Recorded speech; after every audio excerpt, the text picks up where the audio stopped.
గారికి అభినందనలు. ఇక్కడ నేను కొద్దిగా ఈరోజు చరిత్ర గురించి మాట్లాడదలుచుకున్నా. ఈరోజు అమ్మ 2 నిమిషాలు ఎవరు మాట్లాడద్దమ్మా. ఈరోజు మనము టైం ప్రకారం ఆలోచించుకుంటే, చరిత్రని అనలైజ్ చేస్తే, ఆలోచించకుండానో 3 మహానీయుల విగ్రహాలని మనం చిట్టాలో ప్రతిష్ఠించుకున్నాం. ఇంకొక శివాజీ మహావిగ్రహాన్ని పెడుతున్నాం.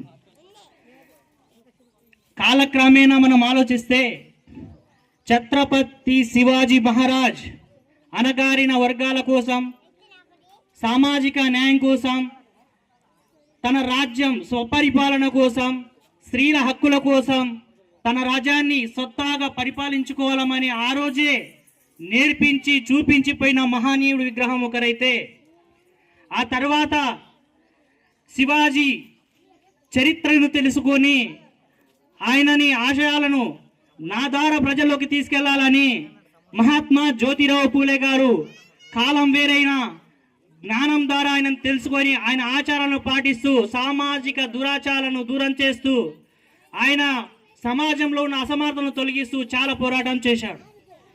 అలా పోరాటం చేసిన జ్యోతిరావు పూలే గారిని గురువుగా భావించి డాక్టర్ భీమ్రావ్ అంబేద్కర్ గారు గురువుగా భావించి ఆ ఆశయాలను, ఛత్రపతి శివాజీ ఆశయాలను మహాత్మా జ్యోతిరావు పూలే పాటిస్తే, జ్యోతిరావు పూలే ఆశయాలను అంబేద్కర్ గారు పాటించి ఇంకా ఉన్న అసమానతలను తొలగించి, దాదాపు ఇది ఇలాగే కొట్లాడితే ఈ అసమానతలు ఇలాగే ఉంటావని రాజ్యాంగంలోన బడుగు బలహీన వర్గాలకు హక్కులను పొందపరిచి వారిని జ్ఞానులుగా తీర్చిదిద్దాలని సంకల్పంతోన ప్రతి ఒక్కరికి హక్కులను కల్పించడం జరిగింది.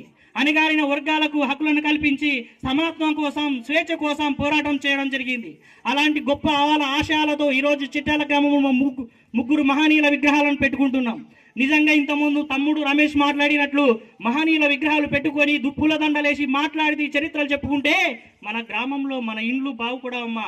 వాళ్ళ చరిత్రలు చదవాలి, చరిత్రలు తెలుసుకోవాలి, వాళ్ళు చెప్పిన ఆశయాలను మనం పాటించాలి. సమాజంలో అందరం అన్నదమ్ములా కలిసి ముందుకెళ్తేనే మనం బాగుపడతాం అనేది మనం గుర్తించుకోవాలి. ఎప్పుడో దాదాపు 100 సంవత్సరాల క్రితం నుంచి బానిసత్వం ఇంకా ఇప్పటికీ కూడా అక్కడక్కడ కనిపిస్తుంది. తమ్ముడు అన్నట్టుగానే ఇంకా ఎవరో ఒకరు పెద్ద డబ్బున్నోలో ఇంకెవరో కనిపిస్తే వంగి నమస్కారాలు పెట్టడం కాదమ్మా. ఈ రోజు మనకి ఇంత హక్కులు కల్పించిన, స్వేచ్ఛగా చదువుకుంటున్నాం, స్వేచ్ఛగా బతుకుతున్నాం.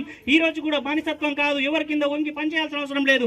మనం తప్పు చేయనంత వరకు ఎవరికి భయపడాల్సిన అవసరం లేదు. ఇన్ని హక్కులు పెట్టుకున్నాం కాబట్టి అలాంటి మహానుభావుల అడుగుజాడలో మనం నడుస్తూ నీతి నిజాయితీగా మందుకు బానిస కాకుండా, యువకులు బెట్టింగ్ బానిసలు కాకుండా మనం ఆశయాలు అడుగుజాడలో నడుచు మన గ్రామాన్ని, దేశాన్ని బాగుపరచుకోవాలంటే ఇలాంటి మహానుభావుల చరిత్రలు తెలుసుకొని ఆచరించాలి.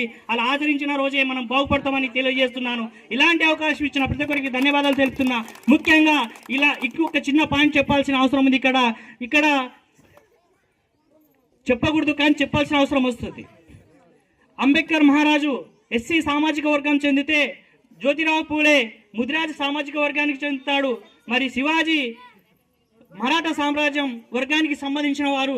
ఇక్కడ 3 కూడా వేరే వేరే సామాజిక వర్గాలకు చెందిన వాళ్ళ ఆశయాలు మాత్రం బడుగు బలహీన వర్గాల ఆశయాలు బాగు చేయాలి, వాళ్ళ బతుకులు బాగు చేయాలనే ఉద్దేశమే అలాంటి 3 మహానుభావులను మనం పెట్టుకున్నాము.